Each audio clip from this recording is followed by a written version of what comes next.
আসসালামু আলাইকুম ওয়া রাহমাতুল্লাহ। আন-নজুম ইসলামিক একাডেমি থেকে প্রতি সপ্তাহে বিভিন্ন ধরনের প্রতিযোগিতা চলছে। এর মধ্যে ড্রয়িং এবং হাতের লেখার যেদিন প্রতিযোগিতা ছিল, তারই এক বাস্তব অভিজ্ঞতা আপনাদের সঙ্গে শেয়ার করছি। দেখুন চমৎকারভাবে ড্রয়িং করছে যে শিশুটি, তার হাতের দিকে লক্ষ্য করুন।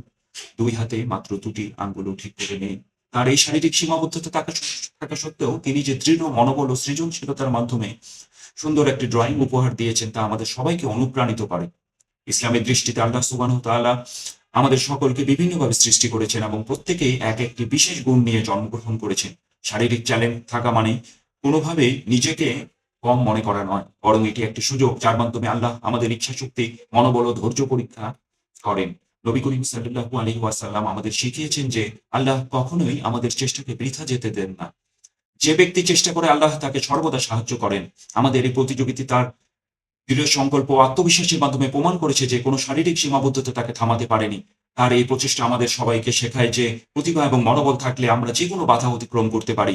তাই আমার পক্ষ থেকে এবং আন-নজুম ইসলামিক একাডেমির পক্ষ থেকে আমি সকল শিক্ষার্থীকে উৎসাহিত করতে চাই যে প্রতিযোগিতায় অংশগ্রহণের মাধ্যমে আপনারাও নিজেদের প্রতিভা ও সৃজনশীলতা প্রকাশ করুন। প্রতিযোগিতার জয় পরাজয় বড় বিষয় নয়, বরং অংশগ্রহণ করে নিজের সর্বোচ্চটা দিয়ে চেষ্টা করাই মূল লক্ষ্য। আল্লাহ আমাদের সকলের চেষ্টা ও পরিশ্রম বরকত দান করুন এবং আমাদের সন্তানদের সঠিক পথে পরিচালিত করুন।